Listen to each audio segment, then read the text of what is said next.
Whether you're a camel owner, wannabe camel owner, or simply an adoring camel fan, you're in the right place for some fun, useful, and interesting camel talk. This is the Camel Connection podcast. We're your hosts. I'm Tara. And I'm Russell. Join us here for fun learning about camels, how to care for, train, and handle them. Plus, insider stories and interviews. And also some interesting stories of our lifestyle with camels, the good, the bad, the ugly, and the very funny. Make sure you've subscribed now so you don't miss out on an episode.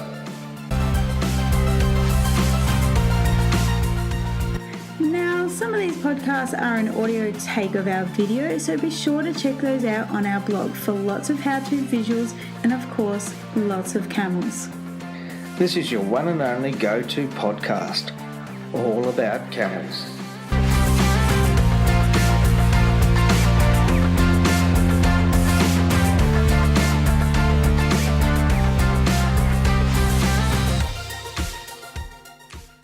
Hey everyone, and welcome back to the Camel Connection podcast. Hello, it's Tara here, your host, one of your hosts. Yeah, I'm the other one, Russell. Hi. How are you? Hi, great. Great to have you back. So thanks for joining us again, and thank you everybody who sent us emails last week and messages on social networks about how much you enjoyed our last episode, which was all about why Australia kills wild camels. You all that have obviously contacted us got a lot from that episode, so if you want to listen to that, it's just the one before this one.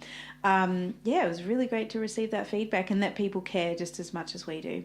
Yeah, I read an email just before that was sent to us. It was on his perspective of how the wild camels came about and what we should be doing with them. Yeah. It was pretty interesting. Yeah, so we covered a few interesting topics. If you did miss out, make sure you catch up on the last episode. Like I said, the one before this. I don't even know what number episode this is, but we're getting into the teens, almost the 20s now, which is really cool. Jeez. So we're definitely... That's a lot of talking.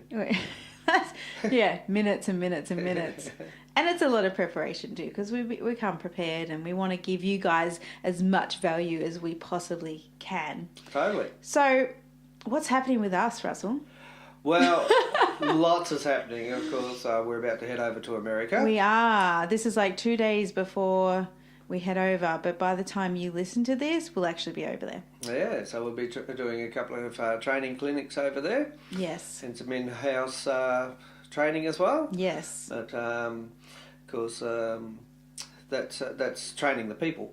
Yes, of course, because we're not camel trainers. We're people trainers. No, and the training of the camel is the byproduct. We're camel people trainers. That's right. That is a great new motto. We're camel people trainers. Like the purple people eater. Yeah, I'm excited for our trip. It's going to be great. Oh, it'd be great to meet some of our counterparts. I'm a little bit concerned about the jet lag, but I think I've got every natural remedy under in my bag. You'll be right. Just lean on my shoulder. I'll look after you. Right. So we're also taking our 3 children, Charlotte, Owen and Tate. Yeah. And also, if you missed it on our social networks, they were recently on television. That's right, on Little Big Shots. Featuring as the youngest camel trainers in the world. We don't know that for sure, but they make it up for marketing. So they can say whatever they like. Yeah, and they do. Yeah. So if you missed that, there's a YouTube, if you just search YouTube for I think it's young Australian cameleers or young Australian camel trainers, something like that. Or Little Big Shots, camels. Yeah, that's true. Yep. Go and check it out because we're a little bit proud at the moment. Oh, very. Yeah. Are we? It's a very funny show. Like our youngest Owen, who was 4 at the time, made a real scene of himself. Anyway, we'll see what happened backstage. We won't give it away because maybe we should do a backstage. What happened behind the scenes. Oh, yeah. Anyway, so today is a camel coffee chat. which is basically when we talk about sort of the most current topics, kind of. We make up the topics because there's no real current camel world, is there? Well, it depends. I mean, like, if you look at the news and, you Yes. often see some articles in the newspaper, whether it be here in Australia or overseas. There's always something. There's always something going on, and with the camel world. Yeah. And some things, have to be handled very sensitively. Say again. Sensitivity. Hang on, let me try. Sensitivity. No, I can't say it. All right. You have to be sensitive. Yeah. With some of the topics that do come up in the newspaper, and others are just really of very, very, very good general interest and of what's happening. And well, so I think today we're covering it because hobbles, that's not a sensitive subject. No, it could be. It could be. It depends. Yeah, we found with doing this sort of thing that anything could be a sensitive. Anything can be, and. At the end of the day, what we're aiming to do is best practice. Yes, of course. And educating people. Yeah. And like we've always said and always will say that what we teach is not the only way. No, it's not. But it's the one that we have felt the most comfortable with. Yeah. After looking at numerous styles. Trial and error. Yeah. And that's why we're here sharing, because we care and we love camels. Oh, totally. And, we want to give this information to you guys out there so that you can, take the bits that you need for, enhancing your camel journey or camel training, handling, whatever point you are at. You could be sitting there with no camels, but you just have this love for camels and want to learn about them. And that's cool too. We've got a lot of people like that, which is really cool. So today's topic on our camel coffee chat, because we did one before and it was actually quite popular. People loved it. Which one was that? We're actually filming it, and we were near the tram. We got a tram on our property, and the donkey turned up and the goats, and Owen said hello and said he wanted everyone to buy him Lego. Something like that. Yeah. Ice cream. Yeah.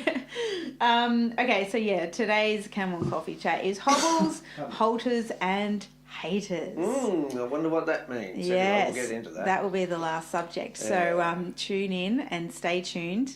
You are tuned in, so stay tuned. And let's jump into it, shall we? Yeah, for sure. Well, hobbles is always... it's an interesting topic. Oh, sorry. Because there's various reasons why we have hobbles on camels. Yes. Like if you've got a camel that's just a paddock ornament, you don't need them. No, it's as simple as that. Yeah. Well, it's obvious to me. Yeah. But however, if you actually use your animal, or not so much use it, but work with your animal, whether it be for tracking or rides or whatever, then you might want to consider the hobble situation. I also find with the hobbling situation is it's a great desensitizer for the camels too. Having two sets or a set of hobbles around their two front feet, it's really good for desensitization. We've got some big words coming out today. Because, obviously you've got to put the hobbles on and take them off. And if you're a new camel owner and your camel hasn't been trained, or you haven't been trained, then it can actually be a dangerous practice trying to put hobbles on. And I do know of situations where people have been kicked, and kicked badly. Yes. Mainly because of incorrect procedures leading up to putting the hobbles on. Yes, of course. And perhaps even... And just for those that are aware that camels can kick with their front legs. Oh, totally, yeah. As nice well front as their leg strike. Wow. As well as their back legs. So. Yeah, and the front leg strike's actually very dangerous. It is. And it's one that I always try to avoid. I think we'd all try to avoid it. Well, it's only fair enough, isn't it? But of course, there's rules and protocol that goes with handling the camels as far as being in the vicinity of their legs. Yes, and absolutely. And that's something that we do teach as well. We do. We actually really a lot. Yeah, especially in our level 1 course, our in-person course, and even the online course, we really hone in on that, on the importance of that. It's like a module, in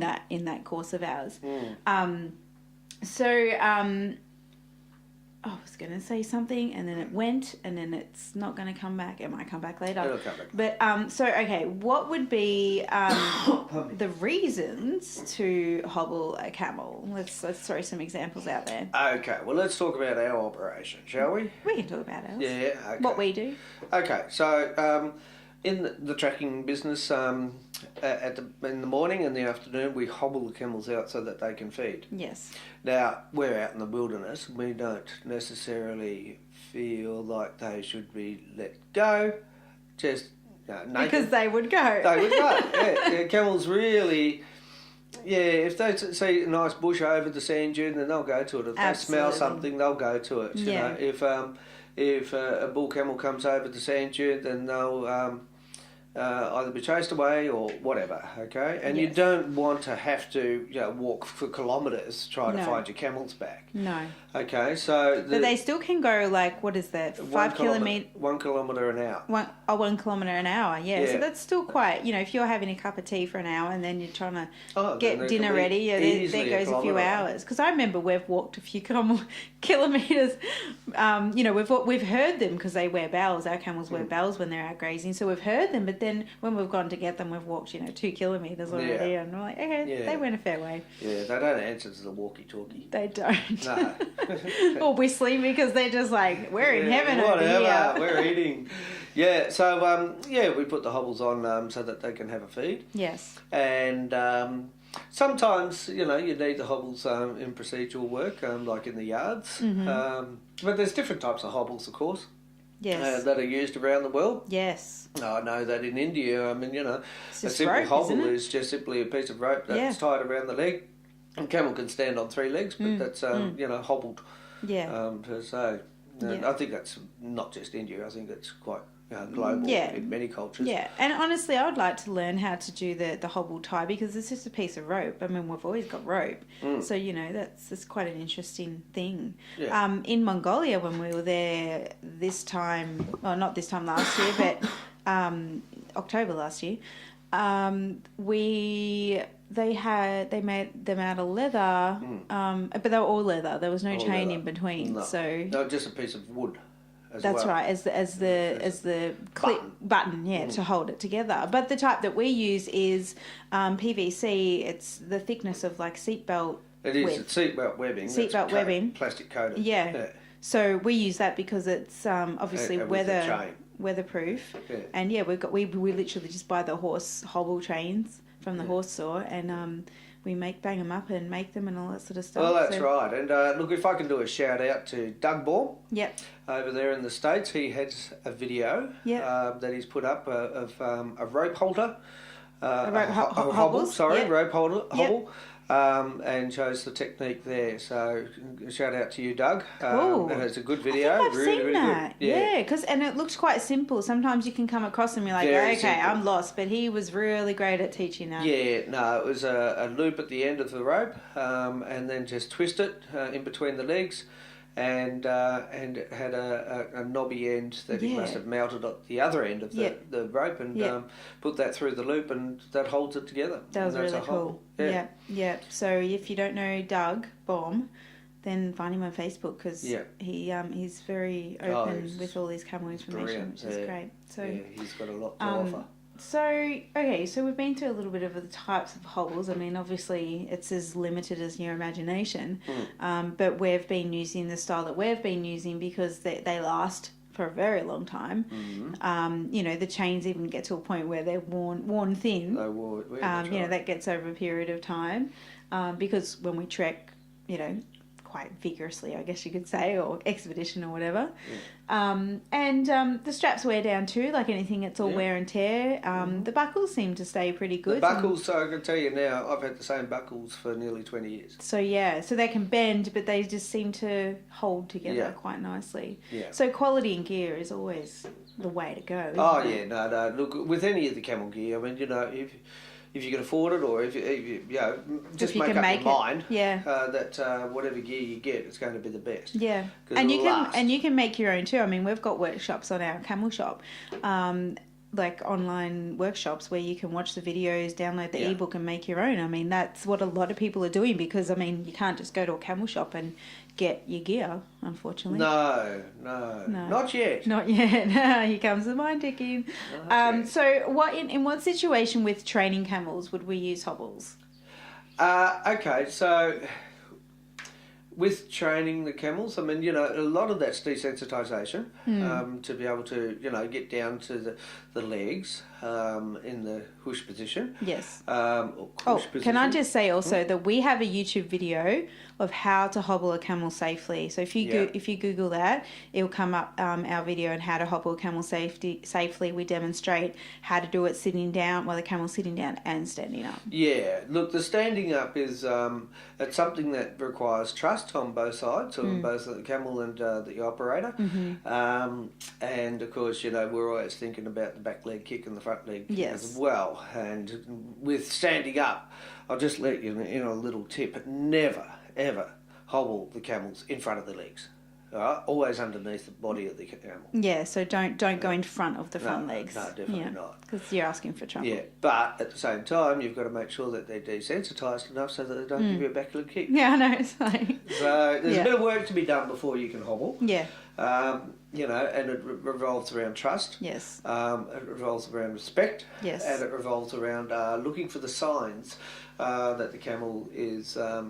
maybe not, pleased that you're down there and, about to hit down there. And, some camels take a long time, other camels don't. Yes, that's true. Yeah. We've got camels just like that. Oh, yeah. Yeah. Definitely. But yeah, it's worth it. I mean, hobbling, because you can go ahead and just have your camels hobbled in a yard. Yeah. It'll quieten them down, especially if they're running around trying to bite each other on the bum or something like that. But of course, if they're running around in a yard trying to bite each other on the bum, you don't go in the yard. Oh, no, you wouldn't go in the yard. You get a bum bite. No. You might, yeah. Yeah. No. But yeah, I mean, you pick your time, of course. Yes. And safety is always the number one priority. Yes. Yeah, I agree. Correct protocols. Absolutely. I resisted using hobbles when I was a horse trainer a lot, because a lot of trainers use them to initially put a saddle on a horse.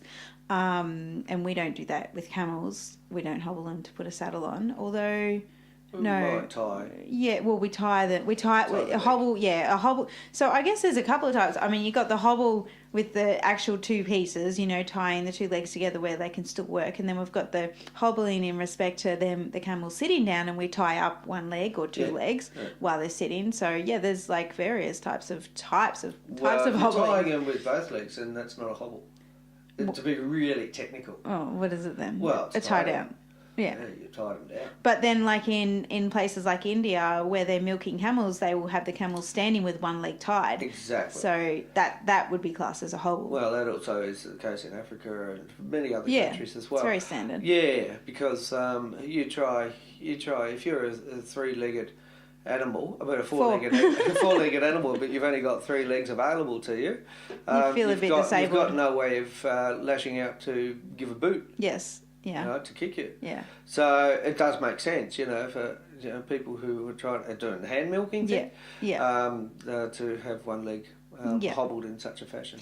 So I just want to go back and I just had this kind of aha moment, because I've seen, obviously we've trained a lot of camels, our own camels, into hobbles, and I just want to say that when you're training them into them, I think intellectually it really helps them think strategically about working things out. So we're going back to the training side of hobbles, is like we've got all sorts of different camels. I mean, like we've got dromedary camels, but like personalities, that's what I mean. Like going back to when one of our camels, Gary, he was hobbled for the first time, and he just stood there crying, just going, I can't do this, don't make me do it. And then he'd sit down, stand up, walk a couple of steps, it's like, no, I can't do this. And all the camels had gone away, and he's still standing there. Yeah, to feed, and he's standing there. But then that another camel that was in that herd, she'd had him on for the first time, Tula, and she just got the hang of it straight away. Yeah. So, and you've got a story, I think, was it Barchi that just stood there crying? Taggle stood there crying all day or something. Yeah, he did that for 3 days. Every time that we went to feed the camels out, and he'd just stand there and just And eventually it took a few steps, and it's sort of like watching a baby try to walk for the first time. Yeah. And eventually, they do get it. They understand that there's limitation on what they can do. Absolutely. And their muscles react accordingly. Yes. And well, that's what I mean. Intellectually, they have to figure it out. That's right. For training, it's actually quite good training because, once they get to the point like, oh, I can walk in these hobbles, this person's not such a bad person, I'm going to go and enjoy some feed, or I can still do my daily living, so to speak. Yeah. I think intellectually there's something there about hobble training too. Definitely. I mean, look at the senior kids that we've got, the senior boys. The senior senior couples. people. Senior couples. Well, we don't hobble our children, by the way. As soon as they know that the hobbles are coming on, they know what that means. And that means it's feed time. Yeah. Recreational. And they're actually, their eyes lighten up and you can see, oh, yeah, great. Yeah, terrific. Yeah, I just love it. It's great. Great. I think we've covered a fair bit of cover there in hobbles. So let's get on to halters, camel halters. They're a main, what I'm thinking off the top of my head is there's two main types of camel halters. One is the rope halter. Right, this is in the Western world. Oh, the Western world, yes. Yeah. Okay. Well, we're not going into nose pegs. That's a whole other segment. That's a story on itself. Yeah. Well, we've written a blog post about camel nose pegs. Shouldn't you use them? And we go into other cultures there. But going into halters, and what we mainly use in the Western world is the rope halters. Rope halter, yep. And the flat nylon halters, would you call them? Pretty much, yeah. I mean, they're all horse halters. Some people do use a leather halter as well. Yeah. But there's fours and against for both. Yeah. Let's go through that. Okay, so we use rope halters, you would never see a flat nylon horsey halter. I don't know what the proper headstool on one of our camels. So we're talking about these nylon ones. So they're flat and they usually have buckles to the sides of each of the sides of the horse's or camel's face, and you do them up with a buckle. Yeah. So that's something that we will never use because we've got... Not at this stage anyway.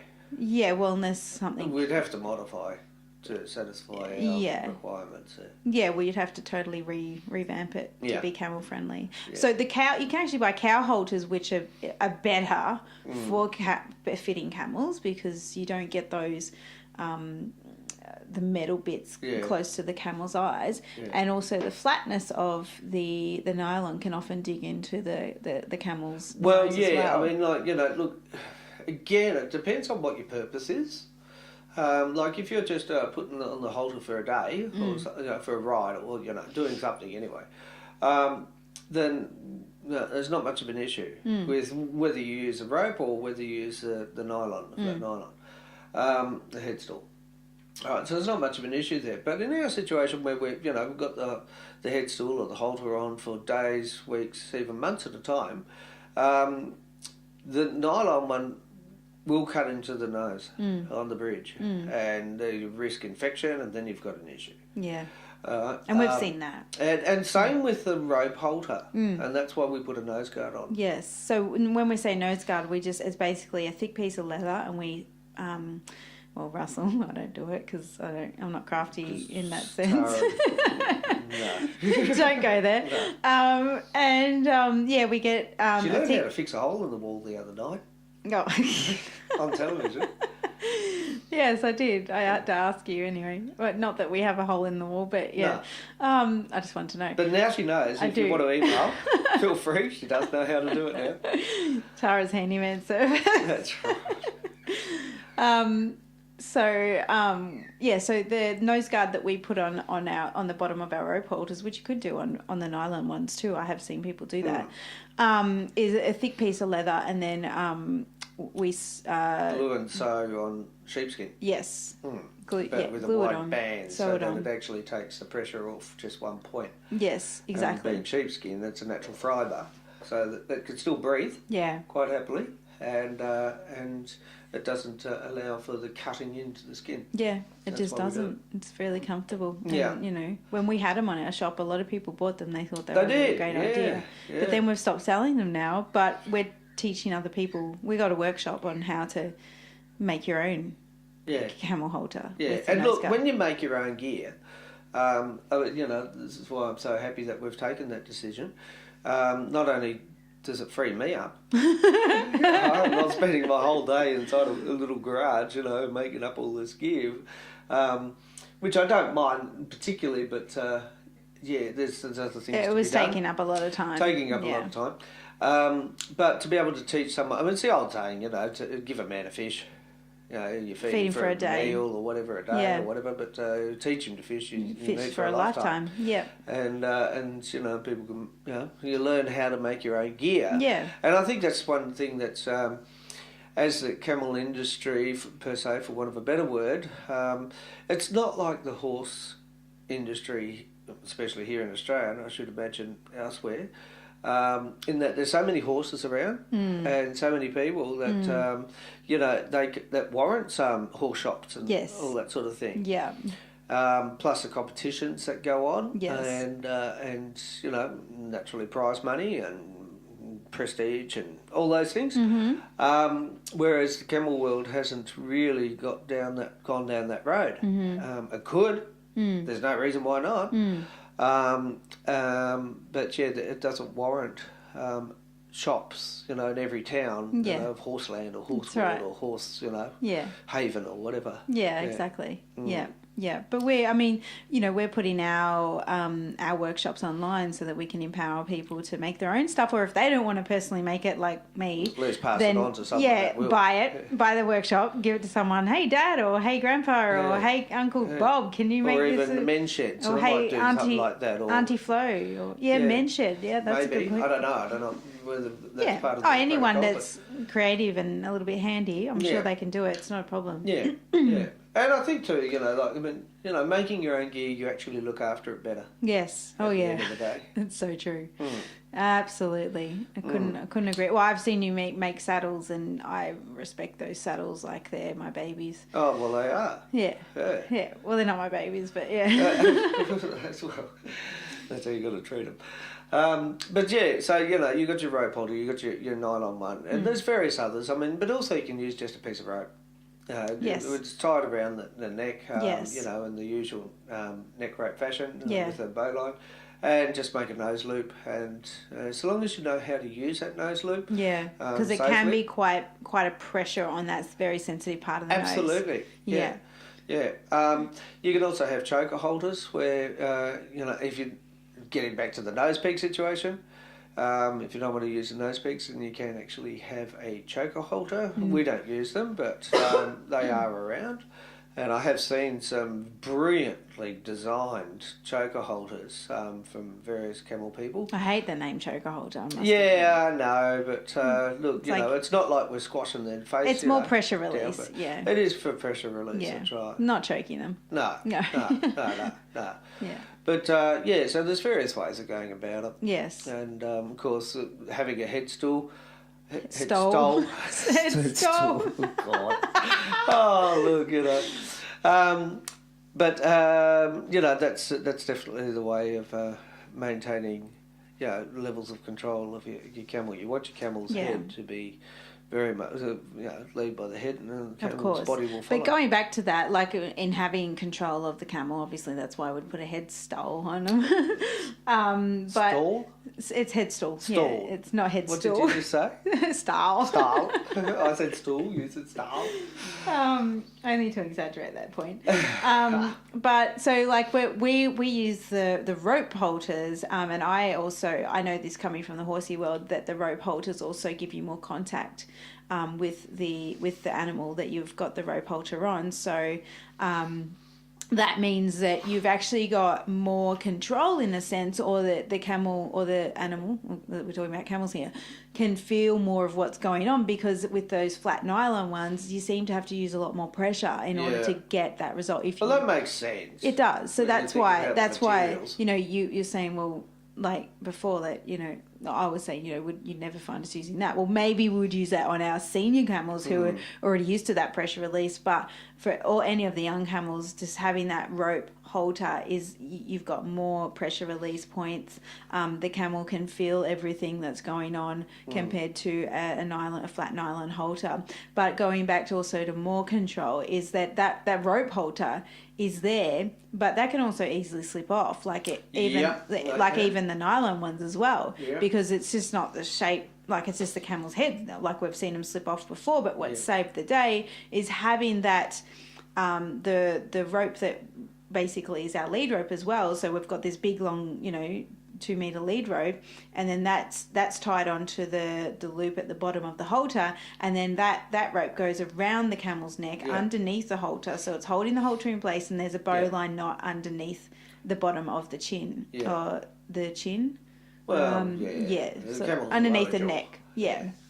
So that's really where the control comes from, because all the if you were just to use a halter, there'd be barely any pressure at the back of the head, which encourages them to go forward. Well, on that point, I was just thinking before, when we were setting this up, this podcast, of the methods of control that people do use, in controlling the head of the animal. And you do see people, just using a nose peg. Okay. And, that's culturally correct in many places around the world, and we've got no opinion on it, because that's what they do. It's not our preferred method. No, well, we don't do it, It's on a scale of 1, 2, 3, it'll be down the bottom. You can use, just a halter.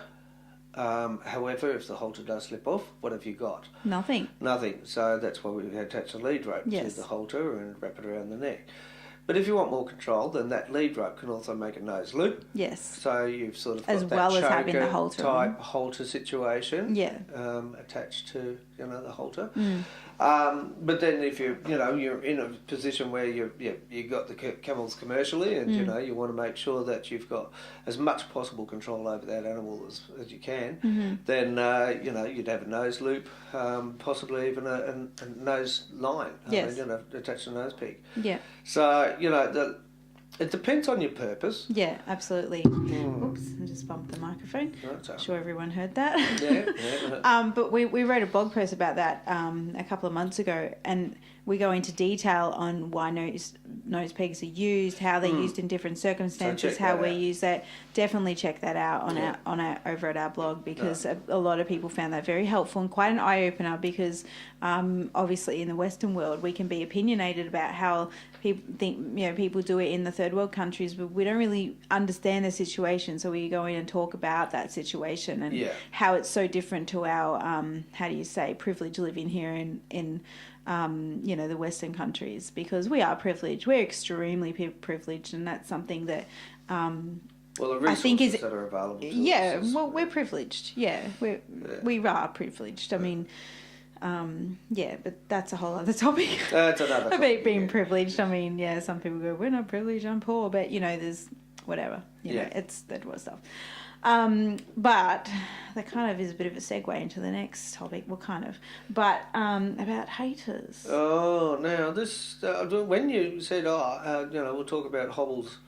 Halters and haters. It all had to rhyme, because I'm Dutch, right? So everything has to be kind of systematical. What was it? If you ain't Dutch, you ain't much. That's right. Yeah, I know another slogan of that, but anyway. But it had to rhyme. So I'm like, haters. And I'm like, okay, what can we talk about around this? And we're definitely, we're not talking about people that hate us, because there's a lot of them. No, I'm just joking. Just join the queue. No, seriously though, in every industry there's always, if you're doing something in life or moving forward, and everybody I'm sure who's listening to this has experienced this in one way or another. People say you can't do that, right, whatever. We're normal human beings. We have flaws. We have our shit hits the fan sometimes it doesn't, sometimes it does.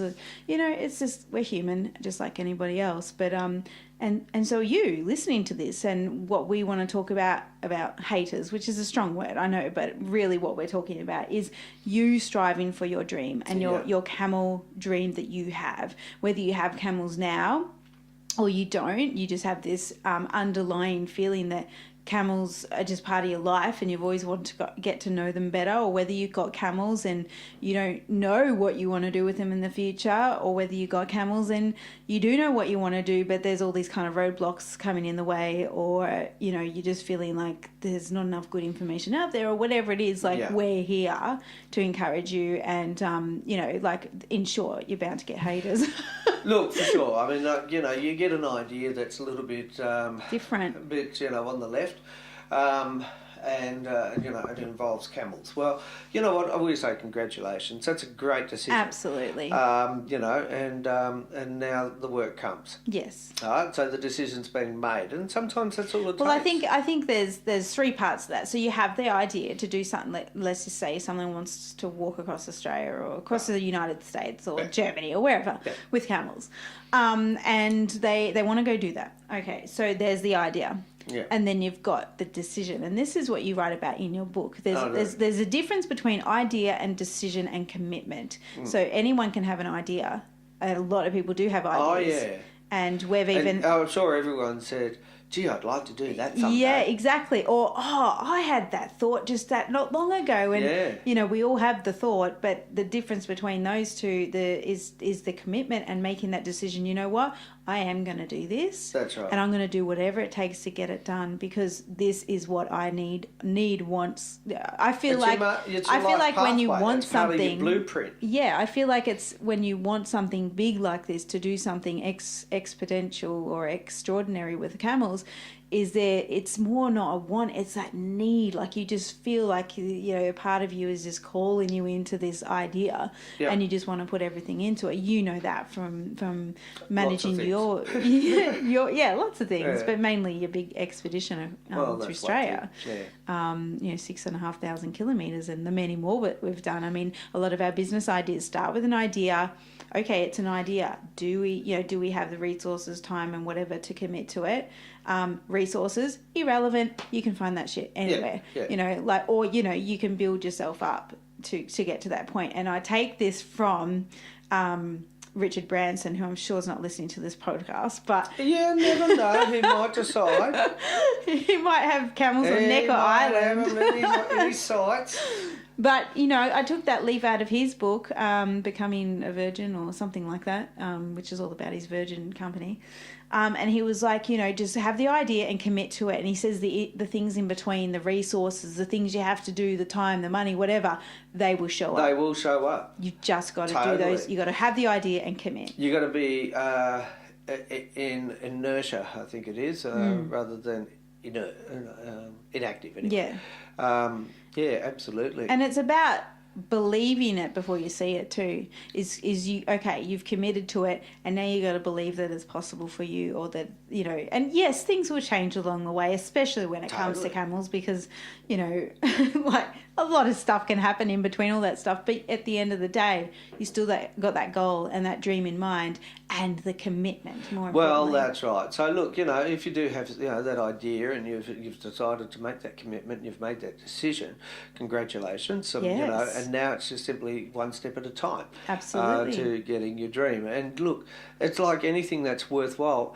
If it was easy, it wouldn't be worthwhile. Yeah. And owning camels and effectively working with them is not easy. No. And there's so many different ways of going about it. Mm-hmm. And also there's so much information out there which can actually confuse you. Yes. And you've got to decide what sort of pathway you really want to take.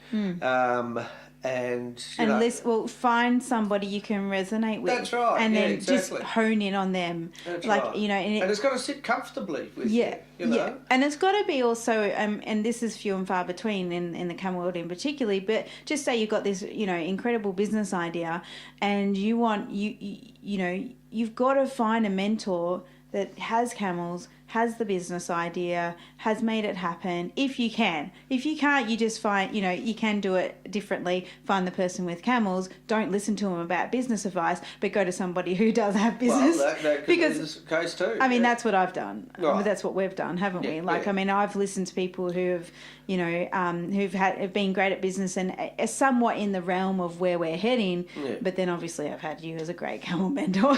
Right. Okay. So I've got to use after all. Okay. Okay. Thank you. But, there's always ways around it because, but if you find somebody who knocks all the nails on the head, like, yes, they've done that big expedition or they've started that business and, you resonate with how they train camels and handle camels and, you're on a winner. And they resonate with you too. That's absolutely, as a person. Because anyone can be anything on the internet, on social media. Totally. You can say, I coloured my hair purple today. Would you believe me? Because I'm saying this on the podcast. Well, there might be a picture of you. Well, there's not. But I could say that on the podcast. Yeah, I coloured my hair purple today. Sure. And everyone could believe me. But I haven't coloured my hair purple. But I have been thinking about it. Purple rinse. It's not a purple rinse. It's more of like a street kind of situation. Dear. Yeah, so, and look, there's also the people that have had experience with the animals. For example, let's get back to camels. Yeah. And they've maybe done a riding operation or whatever, etc. And it hasn't quite gone the way that they thought originally, mainly because they haven't channeled their energy towards that. Yeah. In such a vigorous manner. And, they've settled for, something or other, whether it be, who knows, I'm not going to, be specific there, but not what they really wanted in the first place. And you come along with the idea and, because they didn't do what they wanted to do, and it might have been exactly what you're after, they're going to put up objections because they've sort of failed. It's frustrating to see somebody else like with your idea, let's just put that in air quotes, and it comes to life. It's happened to me in the past. But do you realise that, no two people can be the same anyway? Absolutely not. You can do similar things, but you cannot be the same. No, that's right. Like, we're camel people trainers since today. Because we came up with that. There's purple people eaters, that's just what reminded me of. But, we're not the only ones in the world. No, exactly. And you either follow us and like the way we do stuff, or you don't. And you find somebody else that you resonate with, that you connect with, that at a more, if we're getting a bit, a higher vibration. We were here, but heart to heart sort of thing. Yeah. Because we do talk a lot about soulful connection with the camels, and we do talk a lot about releasing a lot of your ego in order to be able to work with them. And we, if you're not prepared to hear all that, then our training isn't for you. It's really that simple. And you think of people with horses, get back to that sort of area. If you don't like one trainer, then you go to a next. Yeah, exactly. What's the difference? What's the difference? So, it's just one of those situations. Absolutely. That you've got to feel good about where you're going, and that, that person does have your interest at heart. Yes. Always be aware of free advice, of course, because it's so free. Yeah, exactly. There's another podcast just on that, on free advice, probably on a business page or something. Yeah. Yeah.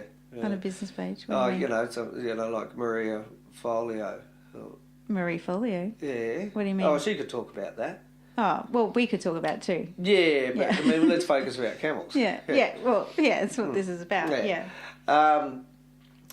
So it's just a matter of, sort of what fits for you and what's actually going to go ahead and get you your dreams, what the pathway is. And talking about the pathways, try not to invent one.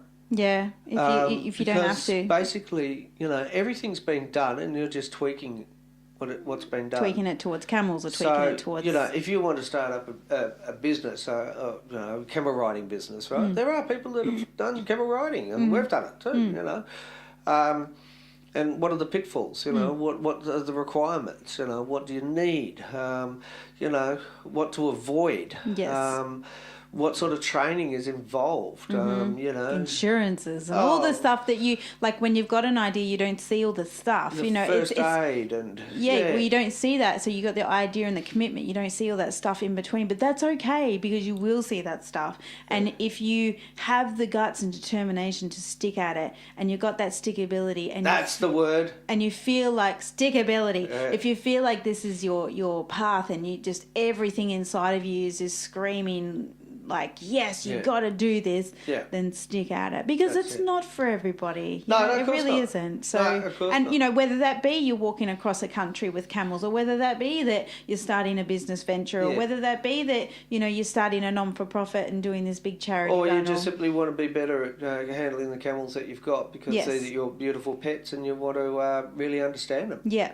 There's know? passion in everything. Absolutely. And, you know, like one thing that, you know, you talk about a lot is like, particularly in regards to your expedition that you did, is you talk about, you know, what happens if you look back from, you know, 10, 20, 15, 50 years from now, and you thought, what if I had done that? That's right. And That's the worst feeling, I must say. you don't let anyone rule your life No. by judging, you know, what you're going to be doing because of their jealousies or inadequacies in the first place. Yeah.